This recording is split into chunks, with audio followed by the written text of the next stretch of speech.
Perguntei a Fernando Gonçalves sobre pessoas exigentes, que nunca estão satisfeitas, sempre querem mais. Na tira de 11 de dezembro de 24, Rata Gatinha exige que Nick Náusea carimbe dê mais uma certificação da declaração de amor que ele lhe tinha feito. O exagero, cobranças, como você vê essa situação? Fernando respondeu sobre pessoas exigentes. Penso que a exigência é fruto de comparações. Para você achar que uma coisa é boa ou não, precisa de uma referência. Então, as pessoas muito exigentes geralmente têm mania de comparar tudo, o que está ficando pior com as redes sociais, onde se pode achar muitas referências irreais. Claro que buscar o melhor não é um defeito em si, mas isso pode facilmente gerar um senso contínuo de insatisfação e infelicidade. As pessoas exigentes acabam trazendo a sua própria referência para os outros, para os familiares, às vezes até amigos, pessoas no trabalho. Elas exigem que o padrão delas, a visão delas, seja adotada pela outra pessoa, fazendo uma desvalorização do outro, da própria percepção do outro, do próprio entendimento da situação do outro. Eles acabam não valorizando, não aceitando que o outro possa querer algo diferente, possa pensar diferente deles, possa entender as situações de modo diferente. Eles querem impor, fogem de ver o outro com as suas próprias características, com seus próprios ideais, seus sonhos. As pessoas exigentes querem que o outro cumpra aquilo que eles exigem. Acabam, então, não aceitando que o outro possa pensar diferente, acabam anulando o outro com seus sentimentos, com as suas vontades, com os seus entendimentos próprios. Aqui nós estamos falando de pessoas exigentes, dessa exigência de um modo nocivo. Você exigir, claro, que você exigir do outro um desenvolvimento, você estimular de modo saudável, respeitando o outro, é diferente. Aqui estamos falando de uma maneira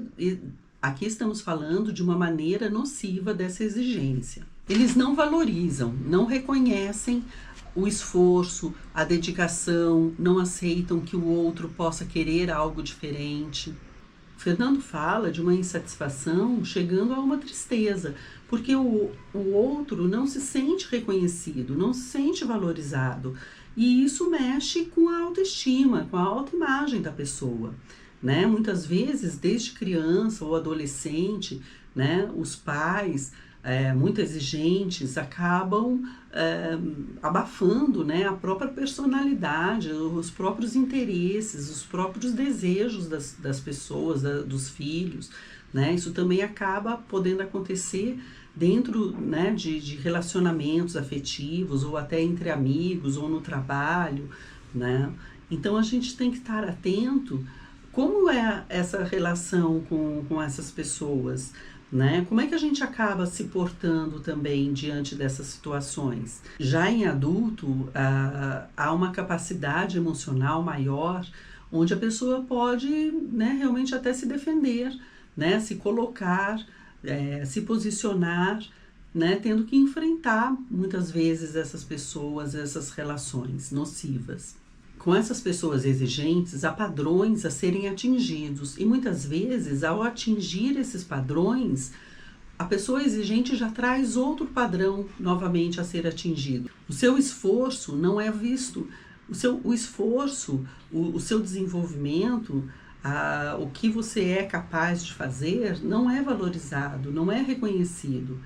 Então, há uma frustração muito grande. O que é importante é você saber de você mesmo, né? Você ter as suas próprias referências, do que você quer para você, do que é bom para você, do que você é capaz. Saber das suas forças, do seu potencial e também que caminhos você quer ir na sua vida, né? Então, você ter as suas próprias referências, saber que você quer algo e que você vai buscar aquilo, se esforçando, se dedicando para aquilo que você entende que é importante para você. Então, esse autoconhecimento, né, que muitas vezes a terapia ajuda a chegar, né, a você até separar, né, o que era exigência de outras pessoas, o que era desejo de outras pessoas e não suas próprias vontades, né? E aí você vai conseguindo se alinhar com você mesmo, estar mais feliz com você mesmo, porque você vai se identificando com aquilo que você é, com aquilo que você quer para você.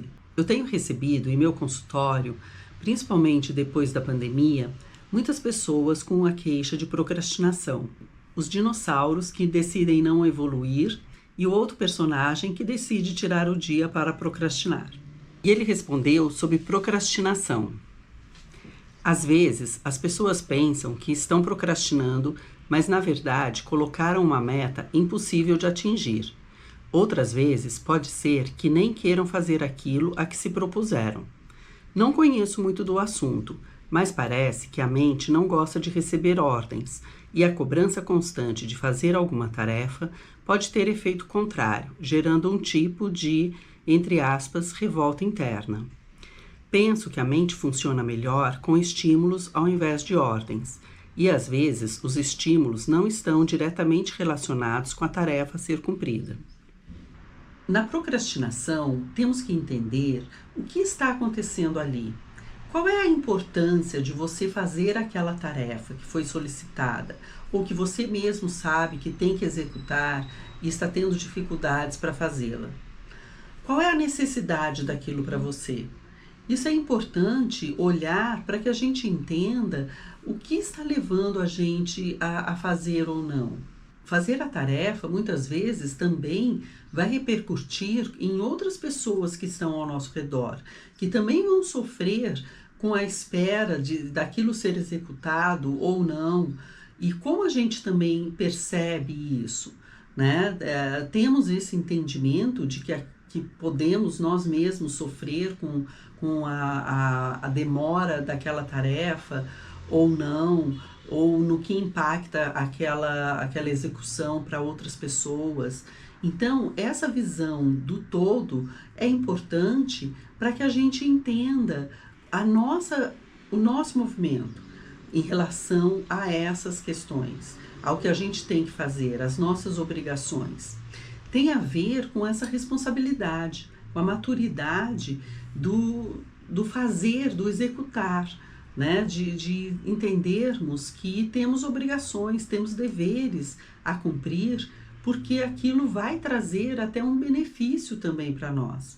Após a pandemia, vem aumentando as pessoas que me procuram com a queixa de procrastinação, dessa dificuldade, principalmente muitas vezes, após a pandemia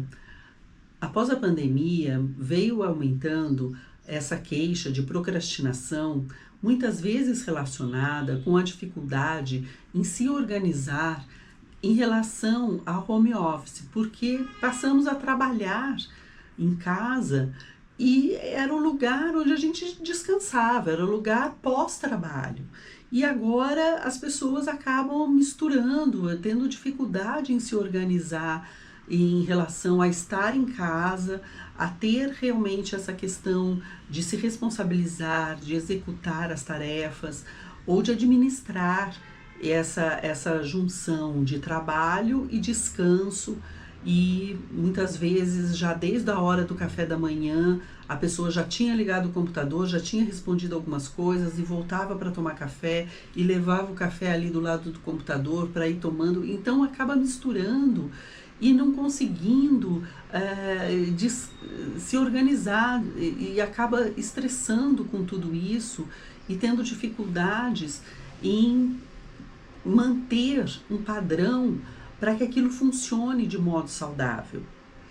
Então é preciso estarmos atentos, né? Como é a nossa organização, como é que funcionamos com a disciplina, com rotina, né? Muitas vezes as pessoas começavam a falar da dificuldade de ter rotina, de aceitar ter rotina. Estavam habituados que iam para o trabalho, eram obrigados a ter rotina, e em casa eram mais soltos, havia um descanso, havia ali uma despreocupação, e juntar esses dois papéis num ambiente só, muitas vezes trazia dificuldades para muitas pessoas. Então a gente tem que estar atento nessa questão de como funcionamos em relação à responsabilidade, a comprometimento, a disciplina, para poder organizar melhor toda essa questão e sair dessa procrastinação. O que é procrastinar? É a principal pergunta a se fazer. Você está relutando porque foi mandado fazer aquilo? É um objetivo que você quer alcançar? É algo que você tem capacidade para executar? Muitas vezes essa dificuldade, então, em executar a tarefa repercute no ambiente, na relação com as pessoas que estão ali em volta, porque vai intervir também no movimento delas, também no ambiente delas. Então, o quanto você é responsável e empático com as pessoas, com as suas próprias relações, com o seu próprio movimento de se responsabilizar pelo aquilo que é o teu dever, por aquilo que é a tua obrigação. Então, essa questão da maturidade, de ser o adulto responsável. Então, essa maturidade, esse ser adulto responsável é importante para que você venha se estimular a cumprir aquilo que é colocado para você fazer, a não levar essa procrastinação de modo a intervir negativamente nas suas relações. Dificuldades na comunicação. Acho que o problema de fundo é a falta de empatia. Numa relação, se o foco principal é você mesmo e não o outro, é natural que não preste atenção no que o outro expressa, e sim no que você está sentindo. Tem também a falta de atenção em geral, que já é um problema de conseguir manter o foco. Acho que também pode ter muitas outras causas, como diferenças culturais, preconceitos ou ideologias rígidas. Sobre dificuldades na comunicação, Fernando Gonçalves traz em suas tiras postadas no seu Instagram de 27 de julho de 20, 12 de outubro de 24 e 29 de novembro de 24, Fernando Gonçalves traz esse tema mostrando que um personagem só escuta o começo do que o outro fala e começa a repetir uma resposta sem perceber do que mais a pessoa está falando. Outro personagem nega o que o outro está falando sem dar atenção a que ele já disse que não é possível fazer. E na outra tira, a falta de detalhes na comunicação traz uma frustração para o personagem. Fernando trabalha com a comunicação. Como você percebe isso nas pessoas hoje em dia?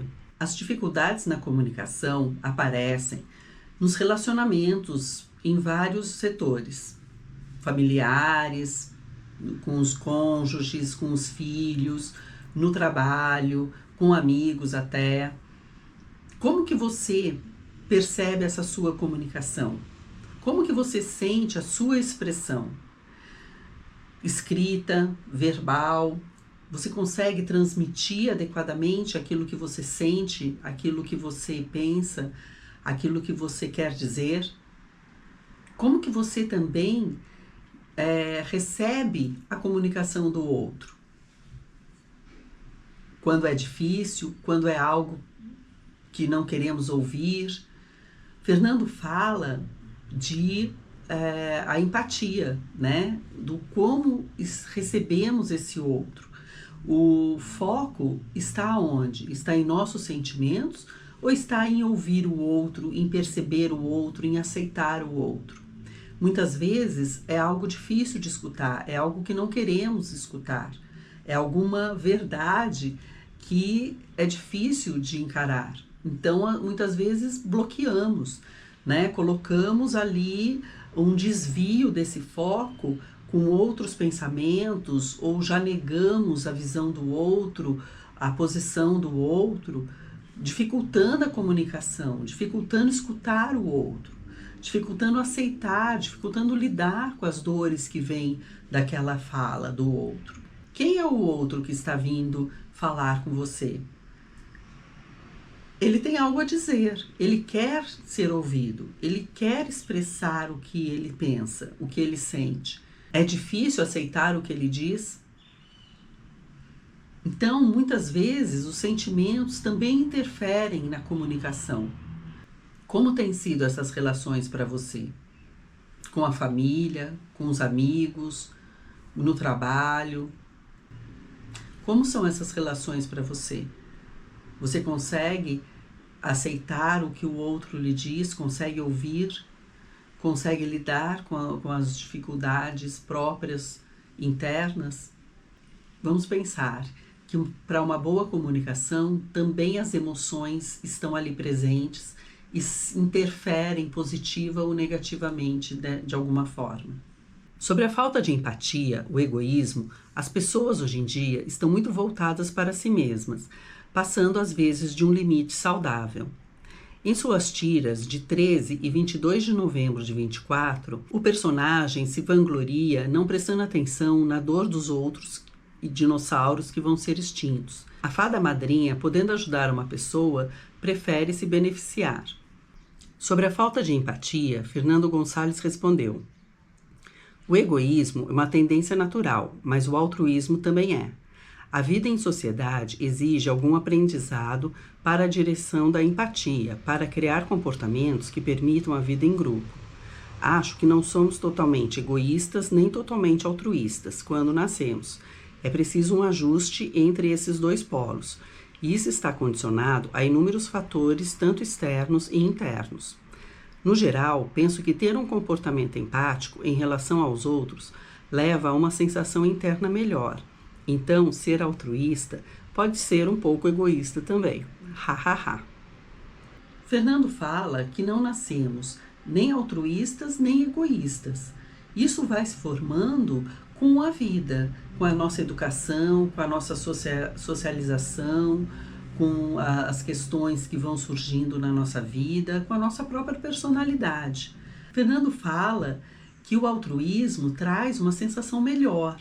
E isso, por nos trazer intimamente algo bom, seria também uma maneira egoísta de sermos, Então, ele faz essa piadinha com a questão. A empatia, ela acolhe, ela entende, ela compreende o outro.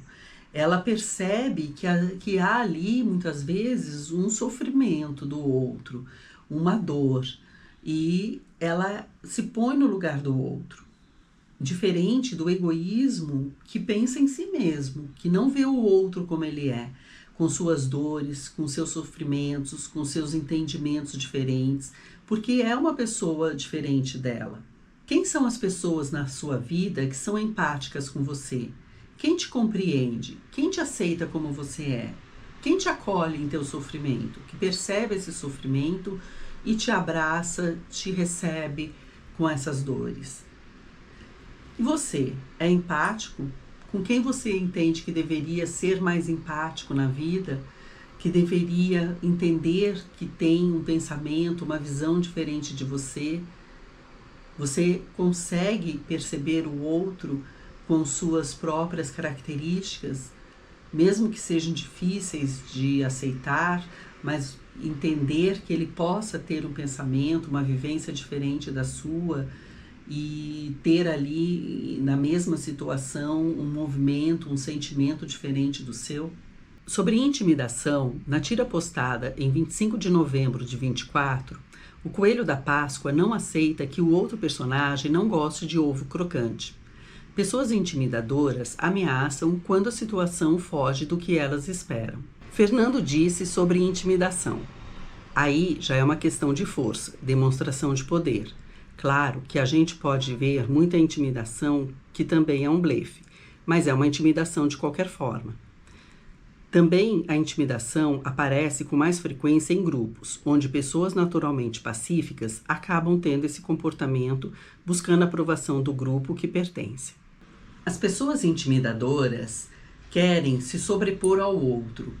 Elas não aceitam que o outro possa ter um entendimento diferente, uma vontade diferente dela. Elas intimidam pelo poder, pela força, pela violência, com ameaças. Pessoas intimidadoras vêm se sobrepondo ao outro, intimidando, com ameaças, pelo poder, pela violência, com a força, sempre de uma forma negativa, tentando impor sua vontade como única, para que o outro aceite de qualquer forma. Elas negam, então, a vontade do outro, não aceitam que o outro possa querer alguma coisa diferente, entender que haja outros caminhos para resolver a situação, aceitar outras opiniões, aceitar outras decisões. Elas querem manter o desejo delas e vão muitas vezes de formas muito bruscas, né, de formas muito fortes, impor isso.